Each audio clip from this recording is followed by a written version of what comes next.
اگلا سوال ہے، میں نے اپنی زندگی میں بہت شرک کیا ہے لیکن الحمدللہ اب توبہ کر چکا ہوں، لیکن اس کے باوجود یہی فکر دامن گیر رہتی ہے کہ شرک تو ناقابل معافی گناہ ہے، معلوم نہیں کہ میری توبہ قبول ہوگی بھی یا نہیں، مجھے بتائیں میں کیا کروں؟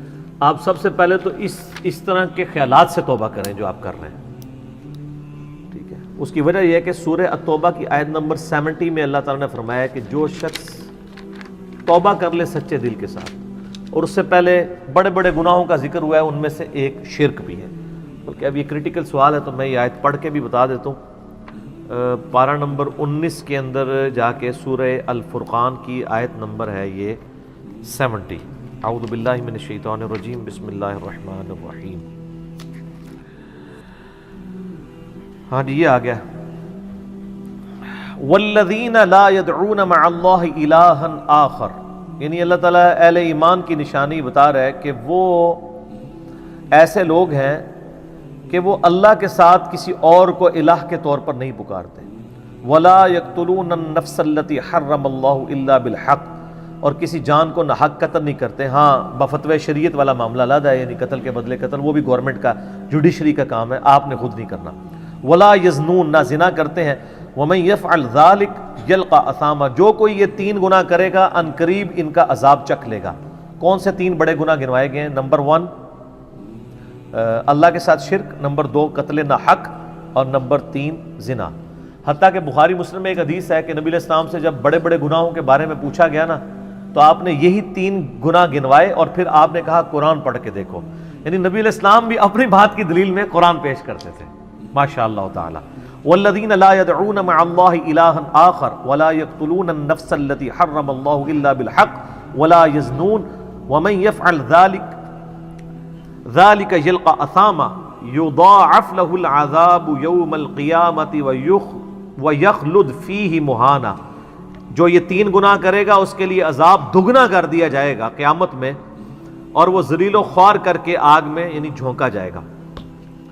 الا من تاب، ہاں اگر کوئی ان گناہوں سے توبہ کر لے۔ کون سے؟ نمبر 1 شرک، نمبر 2 قتل ناحق، اور نمبر 3 زنا۔ وآمن وعمل عملا صالحا، اور ایمان لے آئے، یعنی ایمان تو پہلے بھی ہوگا، نہیں صحیح والا ایمان، اور نیک عمل کرے۔ فاولئک یبدل اللہ سیئاتہم حسنات، تو پھر ایسے شخص کے گناہوں کو بھی اللہ تعالیٰ نیکیوں سے بدل دے گا۔ صرف معافی نہیں سر، جتنے بڑے بڑے گناہ تھے اسی لیول کی بڑی بڑی نیکیاں۔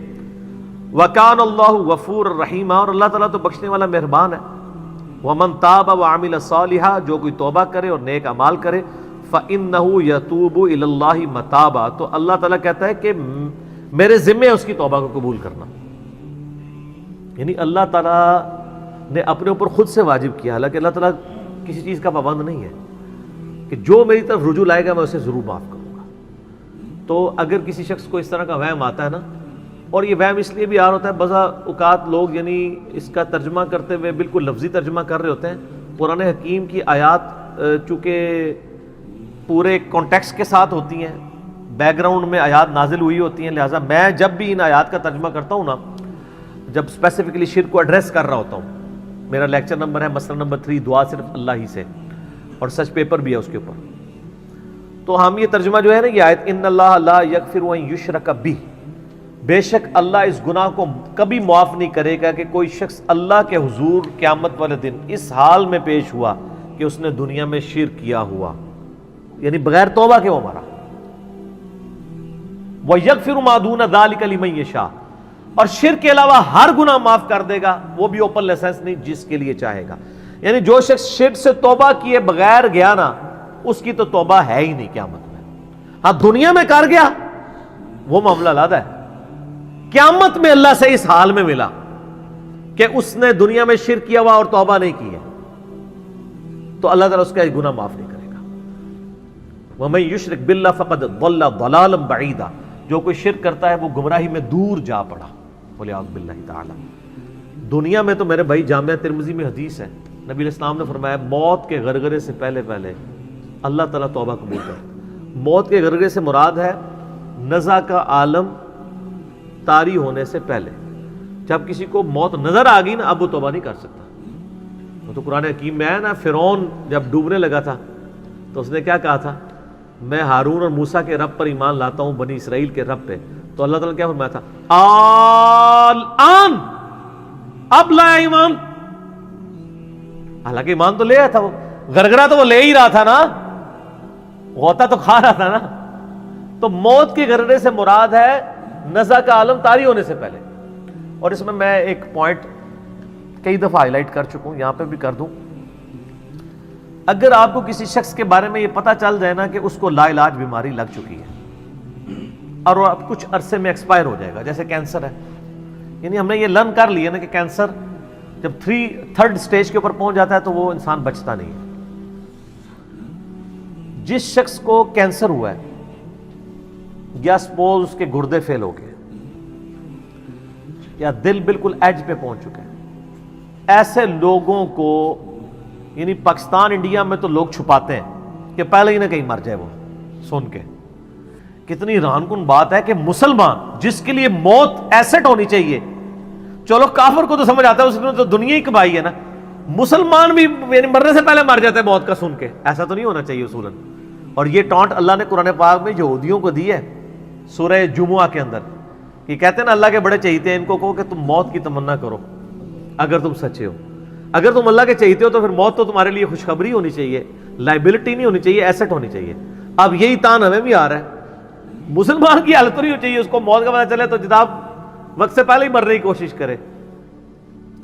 تو لیکن آپ یورپ امریکہ میں اگر کسی کو بیماری ہو نا، اس کو بتا دیا جاتا ہے کہ سر پلان کر لیں 6 مہینے ہیں، اور 6 مہینے بھی ان کے پلان ہیں، وہ 6 سال بھی ہو سکتے ہیں، 6 گھنٹے بھی ہو سکتے ہیں، وہ تو اللہ کی مرضی ہے، وہ ایک ایسٹیمیٹ بتاتے ہیں.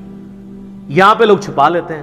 اس کا نقصان یہ ہے کہ نہ وہ اپنی لائف کو یعنی کوئی وراثت کے پوائنٹ آف ویو سے مینج کر سکتا ہے، اور سب سے بڑھ کے اسے توبہ کی طرف آپ کو لانا چاہیے. میں تو کہتا ہوں کسی کو کینسر ہو گیا ہے، ابھی اس میں موت کا غرغرہ نہیں آیا، کوئی کینسر ہوا ہے نا، پتہ نہیں کب مرنا ہے، ٹھیک ہے نا، نزع کا عالم بھی نہیں ہے، اس کو سب سے پہلے بتائیں کہ بھئی تمہیں لا علاج بیماری ہے، تمہاری ڈیتھ کسی بھی وقت ہو سکتی ہے، اللہ کی طرف رجوع لاؤ. سر اس نے پوری زندگی بھی عیاشی کی تھی نا، وہ اپنی آخرت مینج کر سکتا ہے. وہ تو خیر کر سکتا ہے، ہمیں بھی اپنی آخرت مینج کرنی چاہیے. روزانہ مرنے سے پہلے توبہ کرنی چاہیے. روزانہ ہم مرتے ہیں نا. صحیح بخاری میں حدیث ہے نا، نبی علیہ السلام رات کو سوتے ہوئے کیا دعا مانگتے تھے، اللہم باسمک اموت و احیا، میں تیرے نام پر مرتا اور جیتا ہوں، یعنی سوتا اور جاگتا ہوں. کیونکہ صحیح بخاری میں حدیث ہے موت جو ہے وہ نیند کی بہن ہے. اور جب آپ صبح اٹھتے ہیں تو وہ بھی صحیح بخاری میں دعا ہے، الحمدللہ الذی احیانا بعد ما اماتنا والیہ النشور. تمام تعریفیں اس اللہ کے لیے ہیں جس نے مجھے مرنے کے بعد زندہ کیا، یعنی موت کے بعد زندہ کیا، اور میں نے پلٹ کے اس کی طرف جانا ہے. تو رات کو سونے سے پہلے توبہ کریں. اور سب سے بیسٹ توبہ تو وہ بخاری مسلم میں حدیث ہے، جس نے رات میں سورۃ البقرہ کی آخری 2 آیات پڑھ لی اسے ہر چیز سے کفایت کر جائیں گی. آمن الرسول بما انزل الیہ من ربہ والمؤمنون کل آمن باللہ وملائکتہ وکتبہ ورسلہ لا نفرق بین احد من رسلہ وقالوا سمعنا واطعنا غفرانک ربنا والیک المصیر لا یکلف اللہ نفسا الا وسعہا. آنورڈ. اس میں تجدید ایمان بھی ہے، اللہ پر ایمان، کتابوں پر، فرشتوں پر. اس کے بعد دعائیں ہیں، ربنا لا تؤاخذنا ان نسینا واخطانا. اس کے اندر توبہ شامل ہے. سب سے بیسٹ تجدید ایمان جو ہے سورہ بقرہ کی آخری 2 آیات ہیں.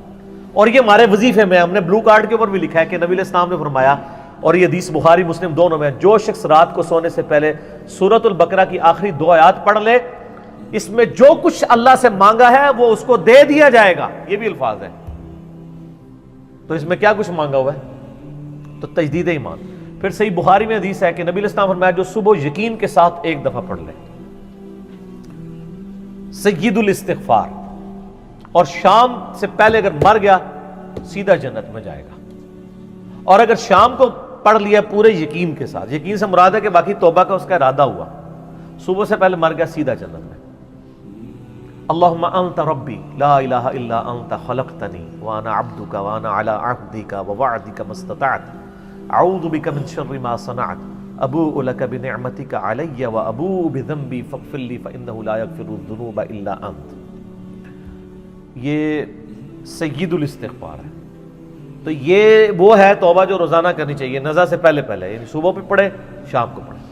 بلکہ مسند البزار میں صحیح سند کے ساتھ ہے کہ نبی صلی اللہ علیہ وآلہ وسلم ہر فرض نماز کے بعد بھی سید الاستغفار پڑھتے تھے، ہر فرض نماز کے بعد۔ ایک تو ہم پڑھتے ہیں نا اللہ اکبر استغفر اللہ استغفر اللہ استغفر اللہ اللہم انت السلام ومنک السلام تبارکت یا ذا الجلال والاکرام، اس کے بعد آپ سید الاستغفار آیت الکرسی بھی پڑھیں۔ آیت الکرسی کے بارے میں بھی آیا ہے سنن نسائی الکبریٰ کے اندر صحیح سند کے ساتھ، ہم نے گرین کارڈ میں ڈالا ہے کہ جو شخص آیت الکرسی فرض نماز کے فوراً بعد پڑھے گا مرتے ہی جنت میں جائے گا۔ لیکن نماز پڑھے گا، خالی آیت الکرسی نہیں، نماز کے فوراً بعد، تو نماز بھی اس کو پڑھنا چاہیے۔ تو اس طرح یعنی تجدید ایمان والا یہ معاملہ بھی کرنا چاہیے، اور یہ وہم ہی نہیں بننا چاہیے کہ اللہ تعالیٰ معاف نہیں کرے گا۔ صحیح بخاری اور مسلم دونوں میں حدیث ہے کہ میں اپنے بندے کے گمان کے قریب ہوں، جو بندہ میرے لیے گمان کرتا ہے میں ویسا ہوں اس کے لیے۔ جو شخص یہ کہتا ہے اللہ مجھے معاف نہیں کرے گا تو اس کو واقعی اللہ معاف نہیں کرے گا، اور جو کہے گا کہ اللہ تعالیٰ مجھے معاف کر دے گا اسے اللہ معاف کر دے گا۔ تو انشاءاللہ تعالیٰ یہ کبھی ایسا نہیں کرنا چاہیے اللہ تعالیٰ سے نا امیدی والا معاملہ۔ آپ اپنے رب کے وعدوں پر، نبی صلی اللہ علیہ وسلم کے وعدوں پر یقین رکھیں کہ جس شخص نے سچے دل سے توبہ کی ہے اس کی نہ صرف توبہ قبول ہوگی سورۃ الفرقان آیت نمبر 70 کے تحت، بلکہ اس کے گناہوں کو بھی نیکیوں سے بدل دیا جائے گا۔ تو اللہ تعالیٰ رجوع لانے والوں کو پسند فرماتا ہے، بار بار رجوع لاتے رہنا چاہیے، اللہ تعالیٰ سے اپنے آپ کو آزاد نہیں کرنا چاہیے۔ نیکی کی ہو یا نہ کی ہو، گناہ کیا ہو یا نہیں کیا، یہ علیحدہ سے بات ہے۔ نبی علیہ السلام سے بڑھ کر کون نیک ہو سکتا ہے؟ صحیح بخاری میں حدیث ہے کہ میں بھی روزانہ 70 سے زیادہ دفعہ اپنے رب کی طرف استغفار لے کے آتا ہوں، استغفر اللہ و اتوب الیہ، نبی علیہ السلام۔ اور یہ 70 کا عدد آپ نے کثرت کے لیے بولا ہے۔ عربی میں 70 کا مطلب 70 ڈیجٹ نہیں ہوتا، 70 کا مطلب 1000 دفعہ بھی ہو سکتا ہے، 10,000 دفعہ بھی ہو سکتا ہے، 100 دفعہ بھی ہو سکتا ہے، کثرت کے لیے بولا جاتا ہے۔ تو استغفار تو بندے کی ضرورت ہے، یہ اللہ سے ایک نیکی ہے، اور ہر چیز کے ساتھ استغفار اٹیچ ہے۔ آپ دیکھیں کہ محفل سے اٹھنے کی جو دعا ہے اس میں استغفار ہے، سبحانک اللہم و بحمدک اشہد ان لا الہ الا انت استغفرک و اتوب الیک، سنن نسائی میں حدیث ہے۔ پھر سنن نسائی الکبریٰ میں حدیث ہے کہ نبی علیہ السلام وضو کے بعد بھی یہ دعا پڑھتے تھے، سبحانک اللہم و بحمدک اشہد ان لا الہ الا انت استغفرک و اتوب الیک، اور فرمایا یہ پڑھ لو تو یہ اللہ تعالیٰ قیامت کے دن تک کے لیے اس کو سنبھال کے رکھ دے گا، تمہیں اس کے عوض نیکیاں ملیں گی۔ ٹھیک ہے نا؟ تو رجوع اللہ، استغفار، ہر وقت اللہ کی طرف رجوع لاتے رہنا۔